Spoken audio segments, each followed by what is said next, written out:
क्या आप जानते हैं कि एक ऐसी हल्की-फुल्की चीज़ भी मौजूद है जो वज़न कम करने में और कमज़ोरी दूर करने, हड्डियों को मज़बूत बनाने और शुगर को कंट्रोल करने में मदद दे सकती है? जी हाँ, मैं बात कर रही हूँ फूल मखाने के बारे में, जिसे अंग्रेज़ी में फोक नट्स या लोटस सीड भी कहा जाता है। अगर आप चाहते हैं कि आपकी सेहत बेहतर हो, जिस्म में ताकत आए और बार-बार भूख लगने की जो आदत है वो कम हो जाए, तो ये वीडियो आखिर तक ज़रूर देखिएगा। अगर आप हेल्थ से मुतालिक मालूमात पसंद करते हैं तो मेरे चैनल नैनतारा हेल्थ को सब्सक्राइब करना भी मत भूलिएगा। तो चलिए जल्दी से वीडियो का आगाज़ कर लेते हैं और बात करते हैं अपने टॉपिक पर। लेकिन अगर अभी तक आपने मेरे चैनल को सब्सक्राइब नहीं किया है तो जल्दी से कर ले, बेल आइकन को प्रेस कर लीजिएगा ताकि मेरी नई आने वाली वीडियो को नोटिफिकेशन सबसे पहले आपको मिले। बिस्मिल्लाहिर्रहमानिर्रहीम। अस्सलाम वालेकुम मेरी प्यारी यूट्यूब फैमिली, कैसे हैं आप सब लोग? उम्मीद करती हूँ खैरियत से होंगे। दोस्तों, आज मैं बात कर रही फूल मखानों के बारे में। फूल मखाने क्या हैं? फूल मखाने कुदरती और ग़िज़ाइयों से भरपूर ग़िज़ा है जो कवल के बीजों से तैयार की जाती है। ये हल्के, क्रिस्पी और जायके में बहुत अच्छे होते हैं। पाकिस्तान और भारत में लोग इन्हें स्नैक के तौर पर भी खाते हैं।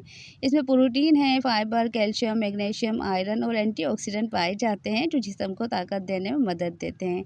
इसके अलावा वज़न कम करने में भी मददगार है। अगर आप वज़न कम करना चाहते हैं तो फूल मखाने आपके लिए बेहतरीन स्नैक हो सकते हैं। इसमें कैलोरीज़ कम जबकि फाइबर ज़्यादा होता है, जिसकी वजह से पेट देर तक भरा रहता है और बार-बार भूख नहीं लगती। जैसे कि आप चिप्स और जंक फूड की जगह पे अगर आप हल्का-फुल्का स्नैक खाना चाहें तो आप मखानों का इस्तेमाल कर सकते हैं, तो वज़न कम करने में भी आपको मदद मिलेगी। इसके अलावा दिल की सेहत के लिए भी फ़ायदेमंद है। फूल मखाने में मैग्नीशियम और एंटीऑक्सीडेंट मौजूद होते हैं जो दिल की सेहत को बेहतर बनाने में मदद देते हैं। ये कोलेस्ट्रॉल को मुतवाज़न रखने और ब्लड प्रेशर को कंट्रोल करने में भी मददगार हो सकते हैं। जिन लोगों को हाई ब्लड प्रेशर या दिल की कमज़ोरी का मसला है तो वो मुनासिब मिक़दार में मखानों का इस्तेमाल कर सकते हैं। नींद बेहतर बताने में भी बहुत ज़्यादा अच्छे होते हैं। अगर आपको रात में नींद नहीं आती या बेचैनी रहती है तो फूल मखाने ज़्यादा फ़ायदेमंद हो सकते हैं आपके लिए। इनमें एक ऐसे मिनरल्स मौजूद होते हैं जो दिमाग को सुकून देने में मदद करते हैं। रात को हल्के गर्म दूध के साथ थोड़े से मखाने खाने से कुछ लोगों को आराम महसूस हो सकता है। कमज़ोरी और थकन दूर करने के लिए भी इसके बेशुमार फ़वाइद हैं। फूल मखाने जिस्म को तवानाई देने में मदद करते हैं। जो लोग जल्द थक जाते हैं या कमज़ोरी महसूस करते हैं वो रोज़ाना मुनासिब मिक़दार में मखाने इस्तेमाल कर सकते हैं। ख़ास तौर पे बच्चों और बुज़ुर्गों के लिए बहुत ज़्यादा फ़ायदेमंद है। जल्द के लिए भी बहुत ज़्यादा फ़ायदेमंद है। फूल मखाने में एंटीऑक्सीडेंट पाए जाते हैं जो जल्द को सेहतमंद रखने में मदद करते हैं। ये बढ़ती हुई उम्र के असरात कम करने और जल्द को फ्रेश रखने में भी मदद देते हैं। इसके अलावा फूल मखाने किस तरीके से खाना चाहिए उसके बारे में बात कर लेती हूँ। हल्के घी में या जैतून के तेल में अगर आप हेल्दी तौर पे इसको खाना चाहते हैं तो हल्के से इसको जैतून के तेल या हल्के जो देसी घी होता है उसमें फ्राई करके हल्का सा जो भून कर, ज़्यादा तेल में नहीं, इसको हल्का सा आपने फ्राई करना और इसको आप ले सकते हैं। दूध के साथ भी ले सकते हैं, खुशमेवजात के साथ भी मिक्स करके आप इसका इस्तेमाल कर सकते हैं। बहुत ज़्यादा यानी क्रिस्पी हो जाते हैं, जैसे पॉपकॉर्न वगैरह हम खाते हैं ना, बिल्कुल वही टेस्ट आता है, लेकिन उनसे भी बेहतर लगता है। मैंने कहा है बहुत अच्छे हैं।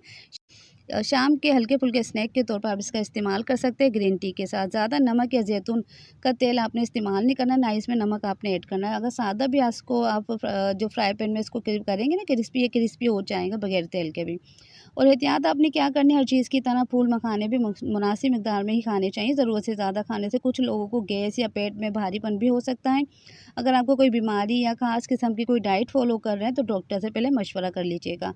आज आपने जाना कि फूल मखाने सेहत के लिए कितने ज़्यादा फ़ायदेमंद है। अगर आपने कभी फूल मखानों का इस्तेमाल किया है तो हमें कमेंट में ज़रूर आके मुझे बताइएगा कि आपने किस तरीके से किया है। तो दोस्तों, वीडियो पसंद आई तो प्लीज़ लाइक करें, कमेंट करके हौसला अफ़ज़ाई करें। किसी एक के साथ ज़रूर शेयर कर दिया करें ताकि उसका भी भला हो सके। और हमारे चैनल नैनतारा हेल्थ को सब्सक्राइब करें। हर किसी ने भूले। मिलते हैं नेक्स्ट वीडियो में। उस वक्त तक के लिए मुझे इजाज़त। अल्लाह हाफ़िज़।